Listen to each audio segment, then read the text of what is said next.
ছাদ বাগানে সবাইকে স্বাগতম।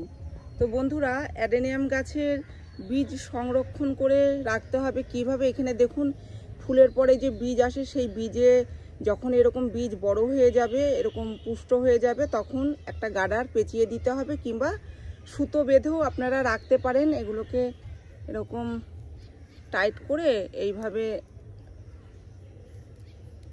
সমস্ত এরকম পেঁচিয়ে দিতে হবে। এই দেখুন ছোট চারা গাছও যে আমি বীজ থেকে যে গাছ করেছিলাম, তার থেকে যে চারা গাছ হয়েছে, তাতেও কিন্তু এরকম বীজ চলে এসেছে। প্রচুর ফুল ফুটেছিল, এখন ফুল নেই, বেশ কিছু বীজ হয়েছিল, আমি কিছু তুলেও নিয়ে গেছি বীজ। আর যদি সুতো কিংবা গার্ডার যদি এইভাবে পেঁচিয়ে না রাখা হয়, তাহলে বীজ ফেটে গিয়ে সমস্ত বীজ উড়ে চলে যাবে। এখানে দেখুন এই বীজ ফেটে গেছে, এতে কিছু বাধা নেই। এখন এসে দেখছি যে এই বীজগুলো ফেটে গেছে, এই যে এর ভিতরেই সমস্ত বীজ আছে। এই দেখুন, এই যে মাঝখানের এই অংশটাই হচ্ছে বীজ। তো এই বীজগুলোকে বসিয়ে দিলেই নতুন চারা গাছ তৈরি হয়ে যাবে। এই যে এই বীজ, ঠিক আছে। তো আমি এই বীজগুলোকেও নিয়ে যাব। এখন কাটার নিয়ে আসিনি, কাটার দিয়ে কেটে নিয়ে যেতে হবে।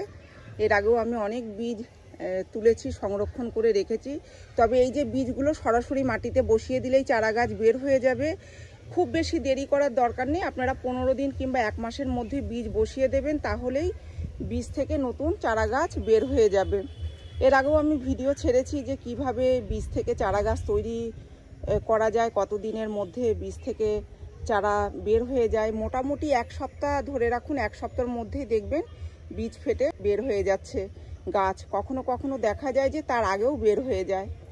এখন তো মাঝে মাঝেই বৃষ্টি হচ্ছে, তো খুব সহজেই গাছ বের হয়ে যাবে। আর যদি কোনো রকম বীজ পড়ে যায় গোড়ায়, তাহলেও হচ্ছে বীজ থেকে চারা বের হয়ে যাবে। তবে সমস্ত বীজ কিন্তু উড়ে যায়, কারণ এই যে এইগুলোর সাহায্যে উড়ে যায়, বীজ কিন্তু পড়ে না নিচে, গোড়ায় পড়ে থাকতে দেখা যায় না। 2-1টা কখনো হয়তো এরকম ভেঙে গেলে, পড়ে গেলে, সেটা থেকেই চারা গাছ বের হয়। এটা এই যে উড়ে চলে গেল হাত থেকে, এইভাবেই কিন্তু সমস্ত বীজ উড়ে চলে যাবে।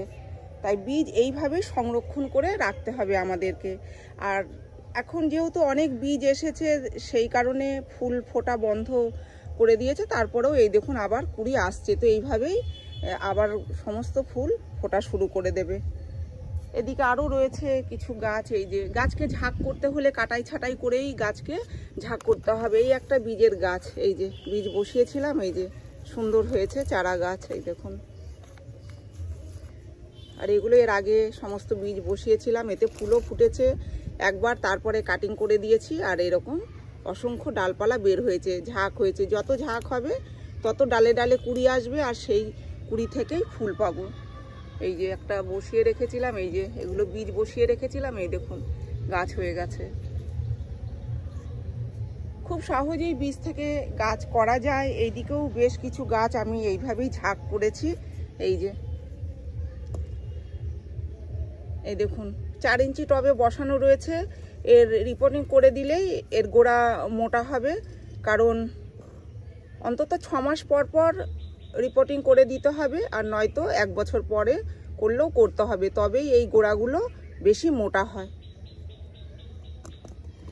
তো এইভাবে আপনারা বীজ সংরক্ষণ করে রাখুন, আর নতুন নতুন চারা গাছ তৈরি করুন। তো এই ছিল আজকের ভিডিওটি এখানেই শেষ করছি। যদি ভিডিও ভালো লেগে থাকে তাহলে একটি লাইক করবেন, কমেন্ট করবেন, আর চ্যানেলটিকে সাবস্ক্রাইব করবেন। আপনারা গাছ লাগান, ভালো থাকুন, সুস্থ থাকুন। দেখা হবে পরের ভিডিওতে।